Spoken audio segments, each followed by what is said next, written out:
Film की शुरुआत में हमें एक छोटा बच्चा दिखाई देता है जिसका नाम जैक होता है। जैक को सेंटा क्लॉज पर बिल्कुल भी विश्वास नहीं होता। वो बाकी बच्चों को समझाने की कोशिश करता है कि इस दुनिया में सेंटा जैसा कोई इंसान नहीं होता। लेकिन जब बच्चे उसकी बात नहीं मानते तो वो पार्टी के दौरान अपने अंकल की जेब से एक चाबी चुरा लेता है और अपने सभी कजिन्स को एक कमरे में ले जाता है जहां बहुत सारे क्रिसमस गिफ्ट रखे होते हैं।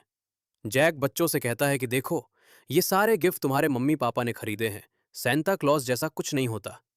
जैक ऐसा इसलिए जानता था क्योंकि उसके अपने माता पिता नहीं थे और उसके लिए कोई भी गिफ्ट नहीं लाता था।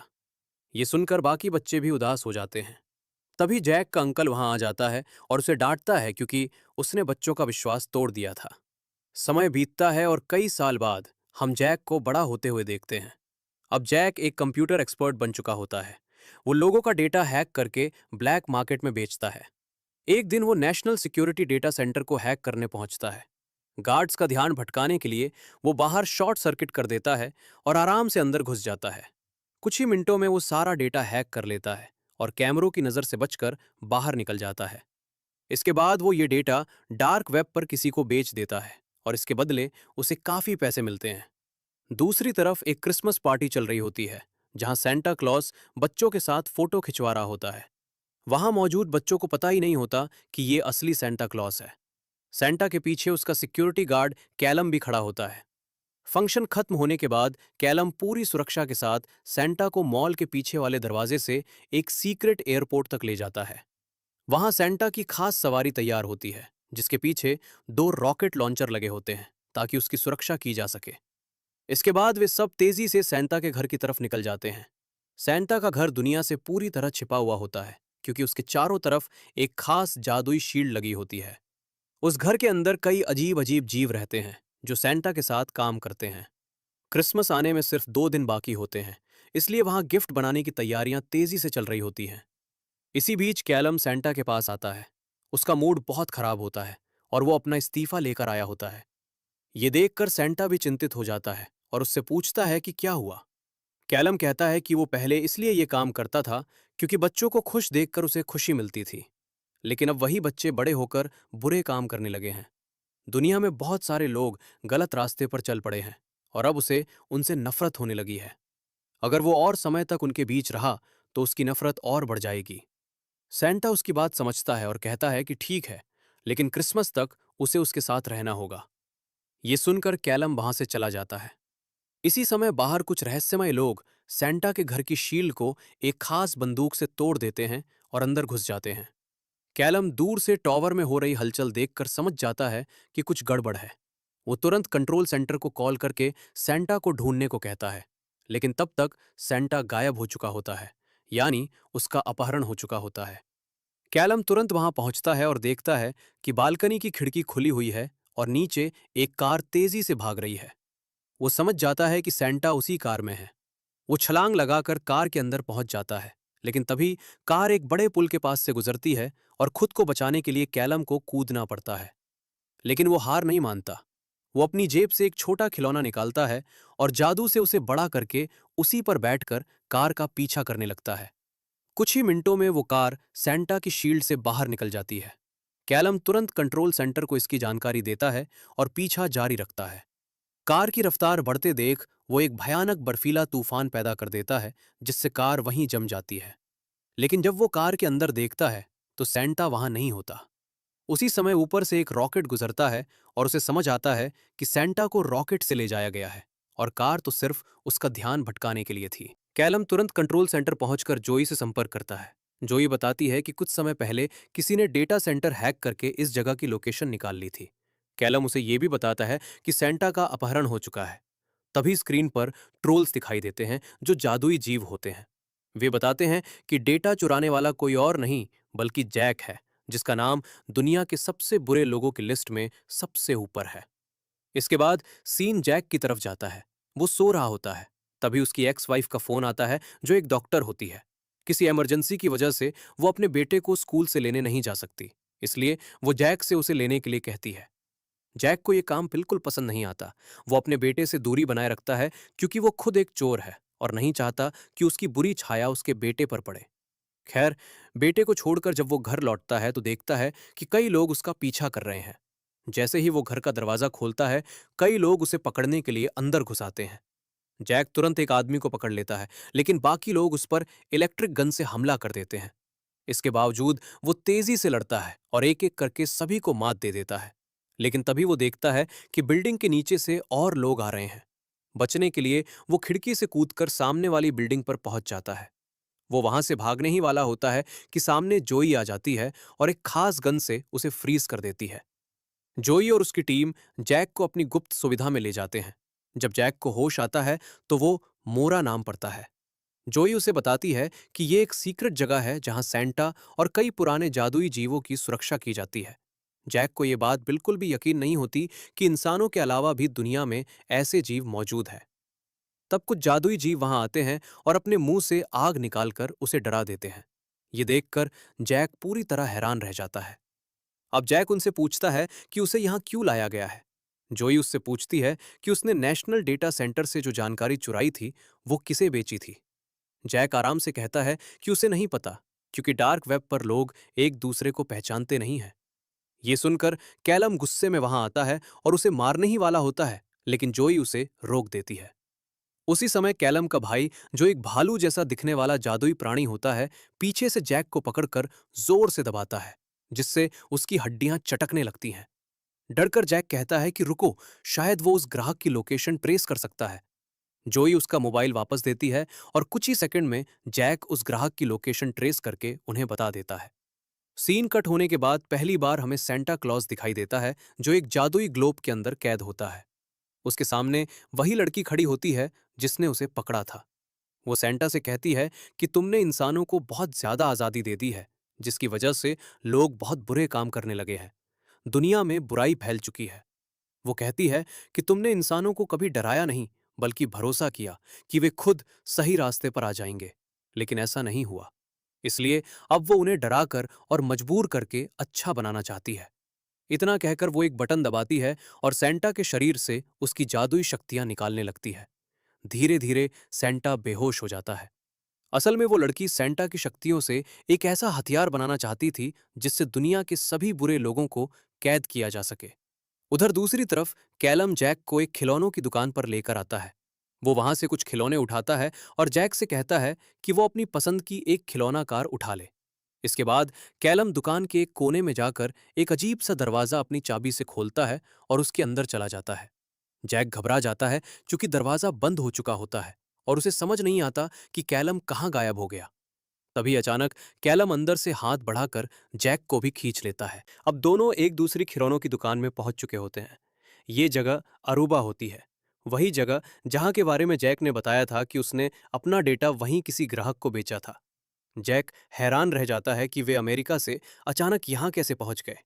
तब कैलम उसे बताता है कि ये खास दरवाजे टेलीपोर्टेशन के लिए होते हैं और इनके जरिए एक जगह से दूसरी जगह तुरंत पहुंचा जा सकता है। इसके बाद कैलम जैक की छोटी खिलौना स्पोर्ट्स कार को जादू से बड़ा कर देता है।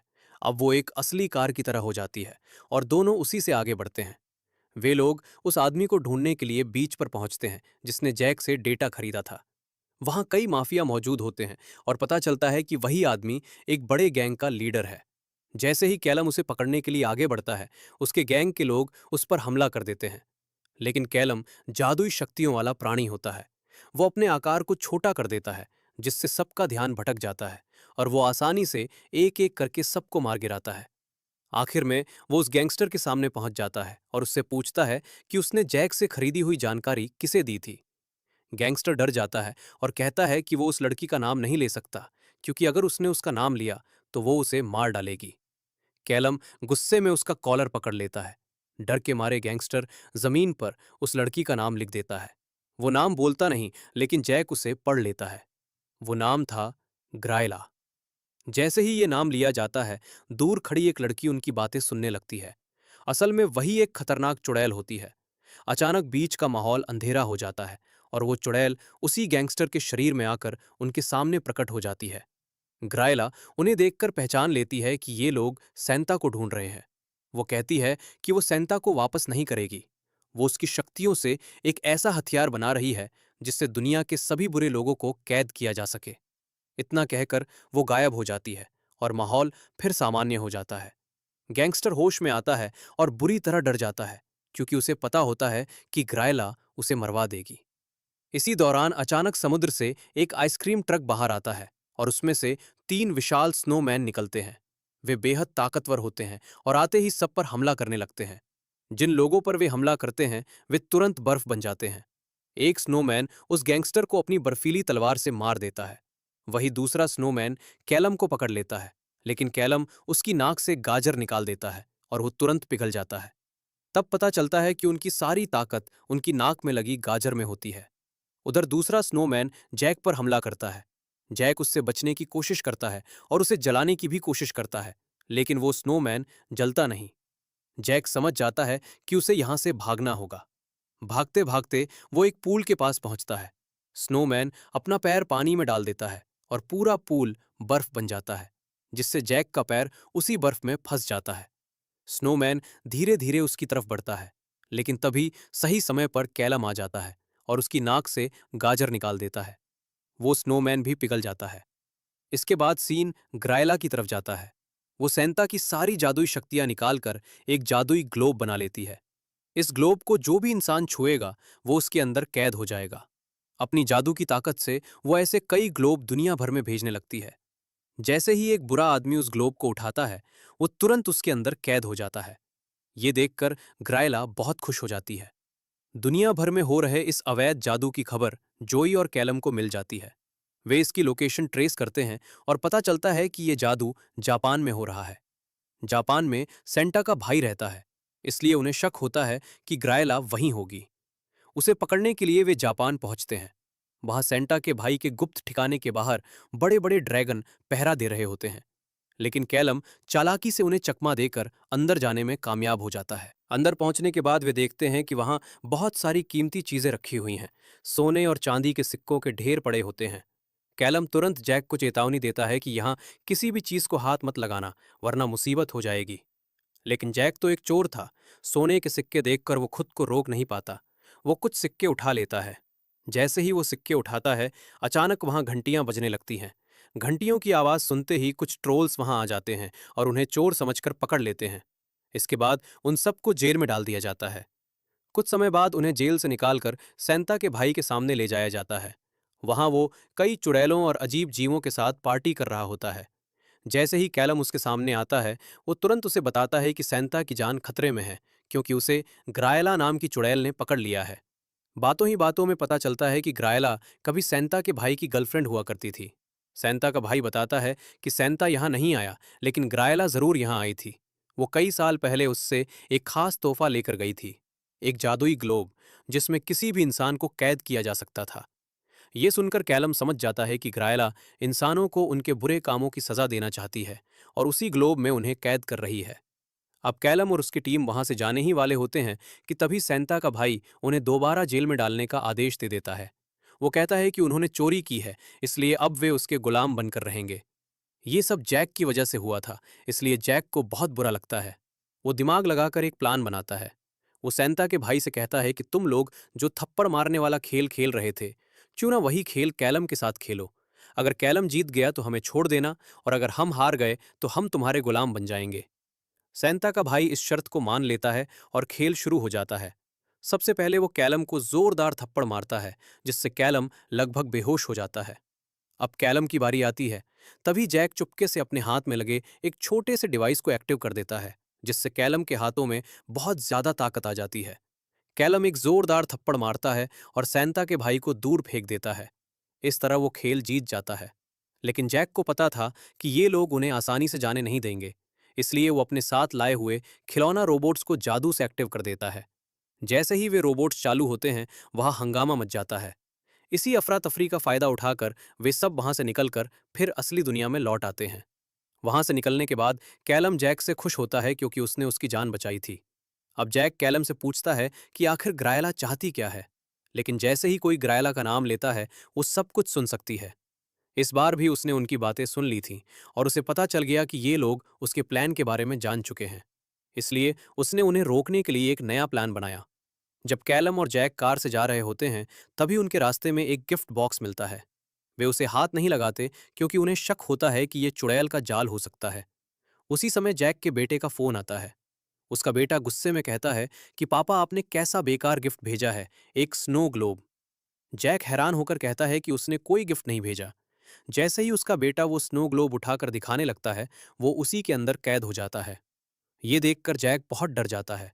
अपने बेटे को बचाने के लिए वो तुरंत उस ग्लोब को पकड़ लेता है, ये सोचकर कि वो उसके अंदर जाकर बेटे को बचा लेगा।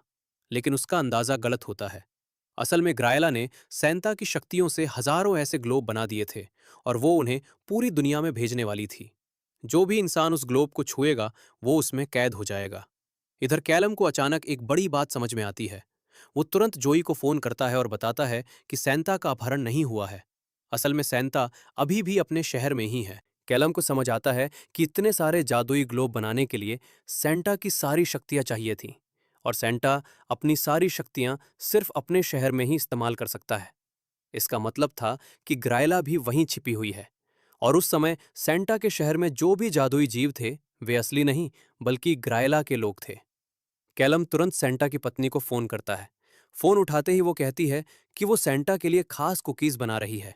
ये सुनकर कैलम समझ जाता है कि वो भी असली नहीं है, क्योंकि सैंटा को कुकीज बिल्कुल पसंद नहीं थी। इसके बाद सीन कट होता है और हम देखते हैं कि जैक और उसका बेटा एक स्नो ग्लोब के अंदर कैद है। जैक बहुत दुखी होता है और अपने बेटे से मानता है कि उसने हमेशा उसके साथ गलत किया और कभी उसकी ठीक से देखभाल नहीं की। उसकी ये सच्ची बात सुनकर उसका बेटा उसे माफ कर देता है।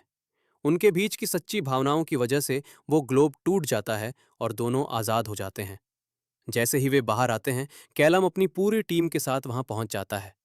वे सब मिलकर ग्रायला को रोकने के लिए उस टावर की तरफ जाते हैं जहां से सैंटा हर साल दुनिया भर में गिफ्ट बांटने जाता था। उनकी उम्मीद के मुताबिक ग्रायला वहीं मौजूद होती है। वो अपने असली डरावने रूप में आ जाती है और उनसे लड़ाई शुरू कर देती है। उसकी ताकत के सामने कोई टिक नहीं पाता और वो सबको गिरा देती है। तभी सही समय पर सैंटा का भाई भी उनकी मदद के लिए आ जाता है, लेकिन ग्रायला उसे भी एक ही थप्पड़ में गिरा देती है। इसी दौरान अचानक सैंटा को होश आ जाता है। होश में आते ही उसकी सारी जादुई शक्तियां वापस आ जाती हैं। वो टावर पर पहुंचता है और अपनी शक्तियों से ग्रायला को उसी के बनाए हुए स्नो ग्लोब में कैद कर देता है। सब लोग ये देखकर हैरान रह जाते हैं। जब वे पीछे मुड़कर देखते हैं तो सैंटा उनके सामने खड़ा होता है। सभी लोग उसे देखकर खुश हो जाते हैं। सैंटा सबको धन्यवाद देता है कि उन्होंने उसे बचाया। फिर वो कहता है कि अब जल्दी से क्रिसमस के गिफ्ट पैक करो, क्योंकि क्रिसमस आने ही वाला है और इस बार तैयारी के लिए बहुत कम समय बचा है। आखिरकार क्रिसमस का दिन आ जाता है। सैंटा, कैलम, जैक और जैक का बेटा मिलकर पूरी दुनिया में बच्चों को गिफ्ट बांटते हैं और इस तरह आखिर में सबकी क्रिसमस सुरक्षित और खुशहाल बन जाती है। और यहीं इस कहानी का अंत हो जाता है।